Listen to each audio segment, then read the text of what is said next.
3절. 그의 아버지 히스기야가 헐러버린 산당들을 다시 세우며 이스라엘의 왕 아합의 행위를 따라 바알을 위하여 제단을 쌓으며 아세라 목상을 만들며 하늘의 1월 성신을 경배하여 섬기며. 16절.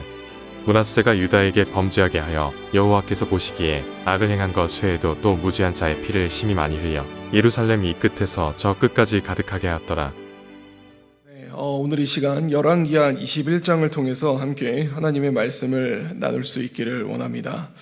우리가 이제 히스기야라는 그런 이제 남유다의 그런 선한 왕을 이렇게 보다가 이제 히스기야의 아들이었던 므낫세가 통치하는 이 그런 장면을 살펴보게 됩니다. 이 므낫세라는 사람은 남유다가 세워지고 가장 오랫동안 통치했었던 그런 이제 왕을 이제 므낫세가 이렇게 지니게 됩니다. 그래서 므낫세가 왕이 될 때에 나이가 12세인데 예루살렘에서 55년간 그를 남유다를 다스리게 되었다라고 그렇게 이야기를 하는 거죠. 이 히스기야가 했었던 여러 가지의 선한 일들이 있었습니다. 물론 그의 이제 마지막에는 안타까움이 있긴 했지만 그의 아들이었던 므낫세는 어떤 통치를 하게 되었는지 우리가 본문을 통하여 함께 살펴볼 수 있기를 원합니다. 2절부터 보면 므낫세의 통치에 대해서 나옵니다. 므낫세가 여호와 보시기에 악을 행하여 여호와께서 이스라엘 자손 앞에서 쫓아내신 이방 사람들의 가증한 일을 따랐다라고 얘기를 합니다. 므낫세는 아버지 히스기야의 길을 따르지 않았습니다. 오히려 이방 사람의 가증한 일을 따랐고 그것이 여호와 보시기에 악을 행하는 모습이었다라고 얘기를 합니다. 히스기야는 산당들을 헐어버렸습니다. 그러나 3절을 보면 므낫세는 그의 아버지 히스기야가 헐어버린 산당들을 다시 세웠다라고 얘기를 합니다. 그리고 여기에 등장하지 말아야 할 이스라엘 왕 아합의 행위를 따라 바알을 위하여 제단을 쌓고 아세라 목상도 만들고 하늘의 1월 성신을 경배하여 섬겼다라고 그렇게 이야기를 합니다. 여기에 지금 이제 므낫세는 왕을 통치하면서 하나님이 등장하지 않습니다. 그러면서 4절에 보면 여호와께서 전에 이르시기를 내가 내 이름을 예루살렘에 두리라 하신 여호와의 성전에 제단들을 쌓았다라고 얘기를 하죠. 즉 하나님의 성전까지 제단들을 쌓았다라고 얘기를 합니다. 그러면서 성전 두 마당에 하늘의 1월 성신을 위하여 제단들을 쌓고 또 자기의 아들을 불 가운데로 지나가게 하고 점치고 사수를 행하고 신접한 자와 박수를 신임하고 그래서 이제 하나님 보시기에 악을 많이 행했다라고 그렇게 이야기를 합니다. 그런데 또 여기서 끝나지가 않습니다. 7절을 보면 또 자기가 만든 아로 새긴 아세라 목상을 성전에 세웠다라고 이야기를 하시죠. 그런데 이제 이곳은 하나님께서 이제 이스라엘에서 모든 지파 중에서 내가 택한 이 성전과 예루살렘에 내 이름을 영원히 두겠다고 하신 곳이었습니다. 그런데 이곳에서 지금 므낫세는 이방의 어떤 종교적인 것과 수많은 우상들을 그곳에 쌓아놓고 있었다라는 것이죠. 그래서 지금 이들 가운데 보면은 9절을 보면은요. 이 백성이 듣지 아니하였고 므낫세의 꾀물 받고 악을 행한 것이 여호와께서 이스라엘 자손 앞에서 멸하신 여러 민족보다 더 심했다라고 얘기를 합니다. 우리는 지금 열왕기서를 보면서 계속해서 타락했던 이제 이스라엘과 남유다의 모습을 살펴보았습니다. 그런데 지금 9절은 뭐라고 얘기를 하냐면은 여러 민족보다 더 심했다라고 그렇게 이야기를 하고 계시죠. 그래서 11절을 보면 유다 왕 므낫세가 이 가증한 일과 악을 행함이 그 전에 있던 아모리 사람들의 행위보다 더 심하였고 또 그들의 우상으로 유다를 범죄하게 했다라고 그렇게 이야기를 합니다. 결국 지금 왕이 범죄하고 왕이 타락했기 때문에 그 영향을 백성들도 받게 돼서 백성들도 타락하고 백성들도 범죄 속에 있게 되었다라고 얘기를 합니다. 그러면서 12절에 그러므로 이스라엘의 하나님 여호와가 말하노니 이제 내가 예루살렘과 유다에 재앙을 내리리니 듣는 자마다 두 귀가 울리리라 라고 이렇게 얘기를 합니다. 결국 하나님의 심판이 있게 되고, 그래서 이제 그들은 그 심판을 받을 수밖에 없다라고 그렇게 이야기를 하는 것이죠. 그러면서 14절을 보면 내가 나의 기업에서 남은 자들을 버려 그들의 원수의 손에 넘긴즉 그들이 모든 원수에게 노략거리와 겁탈거리가 된다라고 얘기를 합니다. 하나님에 의해서 구원받았고 하나님에 의해서 택함받았으며 하나님에 의해서 보호하심과 그 은혜 속에 있었던 백성들이 결국은 하나님께 심판을 받아 노략거리와 겁탈거리가 된다라고 그렇게 이야기를 합니다. 결국 그것은 그들의 죄 때문에 이런 일들이 일어나게 된다라고 이야기를 하는 것이죠. 그래서 16절에 므낫세가 유다에게 범죄하게 하여 여호와 보시기에 악을 행한 것 외에도 또 무죄한 자의 피를 심히 많이 흘려 이스라엘 이 끝에서 저 끝까지 가득하게 하였다라고 얘기합니다. 단순히 죄를 지은 것이 아닙니다. 또 무죄한 사람들을 죽이기까지 했습니다. 그래서 므낫세는 55년간 그의 통치는 이랬었다라고 얘기를 합니다.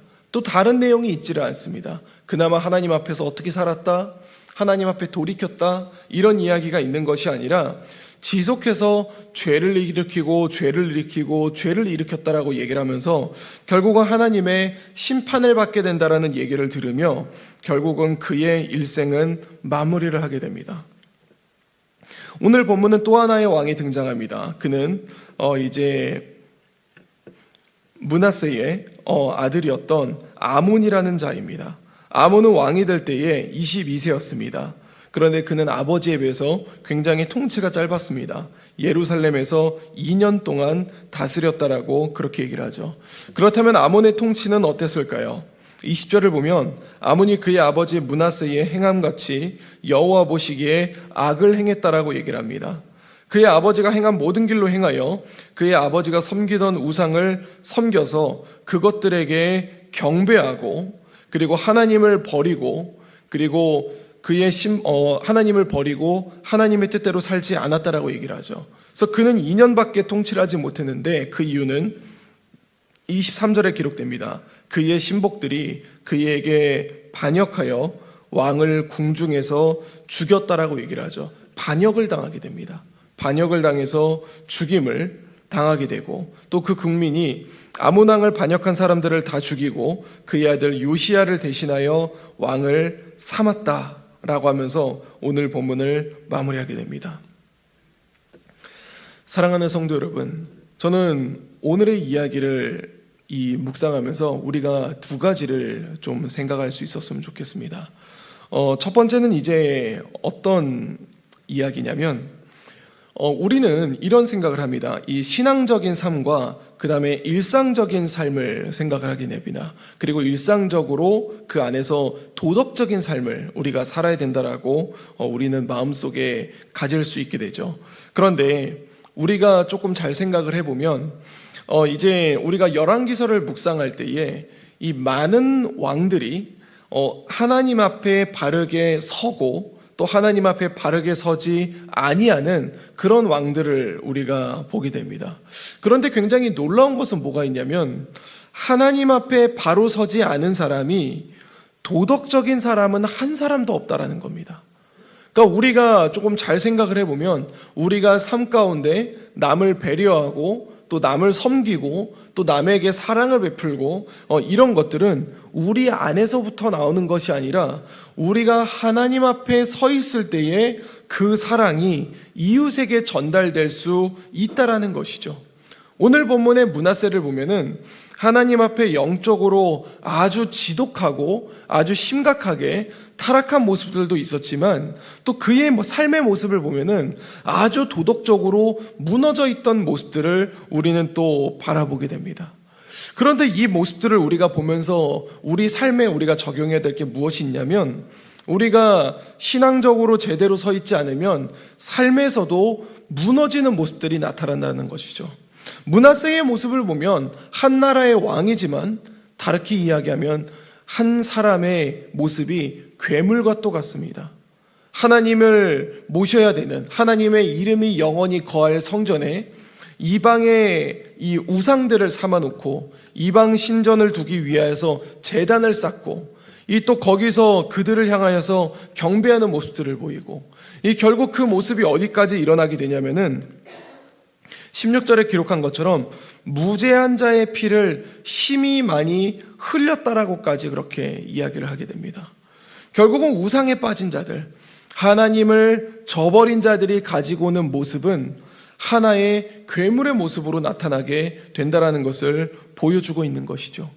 또 우리가 두 번째를 생각해야 될 게 뭐가 있냐면 신앙이 어떻게 흘러가고 있는가입니다. 그의 아버지는 히스기야입니다. 히스기야는 굉장히 뛰어난 왕 중에 하나였습니다. 그런데 그의 아들 므낫세가 바로 어떤 타이틀을 달게 되냐면 남유다의 가장 타락한 왕이 됩니다. 이것은 결국 뭐를 얘기하고 있냐면 히스기야가 가지고 있었던 믿음이 므낫세에게 전수되지 않았다라는 것이죠. 우리는 한번 생각해 볼 필요가 있습니다. 우리의 신앙을 우리의 후손들에게 잘 물려주고 있는가? 우리는 우리의 후손들에게 어떤 교회를 물려줄 것이고 우리는 후손들에게 어떤 믿음을 물려줄 것인가? 결국 므낫세가 살았던 그 모습을 통하여서 그의 아들 아몬마저도 아주 심각한 모습으로 살다가 반역을 당하여 죽게 됩니다. 주 안에 사랑하는 성도 여러분, 우리의 모습을 돌아볼 필요가 있습니다. 므낫세의 모습을 보면서 그냥 단순하게 아유 타락했네, 므낫세 때문에 결국 남유다가 심판을 받았네, 이 이야기로 끝나는 것이 아니라 우리의 삶이 우리의 신앙인 것이고 또 우리의 삶을 통하여서 우리 자녀들에게, 우리의 후손들에게 그 신앙이 전해진다라는 것입니다. 저는 우리 재건부평교회 모든 성도들의 가정과 그리고 우리의 교회가 우리의 후손들에게 좋은 믿음을 전해줄 수 있기를 주님의 이름으로 간절히 소망합니다. 때로는 우리 자녀들을 바라보고 때로는 우리의 삶을 살아가면서 너무나도 살아가기가 힘들어서 진짜 그 생존에 매여서 하나님을 멀리할 때가 있음을 우리는 부인할 수가 없습니다. 그러나 한번 돌아보시기 바랍니다. 우리 각자의 인생에 있어서 치열하지 않았던 때가 언제 있었습니까? 우리의 인생에 있어서 다급하지 않은 적이 언제 있었으며 우리의 인생에서 절박하거나 생존의 위기가 오지 않았던 적이 언제 있었습니까? 결국 우리는 이러한 삶이 있다 하더라도 주님 앞에 바로 설 수 있어야 한다는 것입니다. 이제 오늘 하루가 시작됩니다. 오늘 하루 주님과의 관계를 바르게 가지고 하나님 앞에 바르게 섬으로 말미암아 우리의 모습을 보며 우리의 후손들도 또 우리 주변에 있는 사람들도 우리의 선한 영향력을 통하여서 예수 그리스도를 만나고 하나님을 만나게 되는 그런 귀한 역사가 이루어질 수 있는 오늘 하루가 될 수 있기를 우리 주 예수 그리스도 이름으로 간절히 축원드립니다. 기도하겠습니다. 이제 오늘 받은 말씀으로 함께 기도하겠습니다. 아버지 히스기야가 겨우 없앴던 산당들을 다시 세우고 누구보다 악한 길로 행했던 므낫세의 모습을 기억하게 하소서. 영적 타락이 도덕적 타락으로 이어지는 모습을 보며 우리 자신의 신앙을 다시 세워가게 하여 주옵소서.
이제 개인의 기도 제목을 가지고 하나님 앞에 기도하시기 바랍니다.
수고하셨습니다. 오늘도 하나님의 인도하심 가운데 승리의 하루를 보내시는 우리 재건부평교회 모든 성도님들이 되시기를 주님의 이름으로 축복합니다.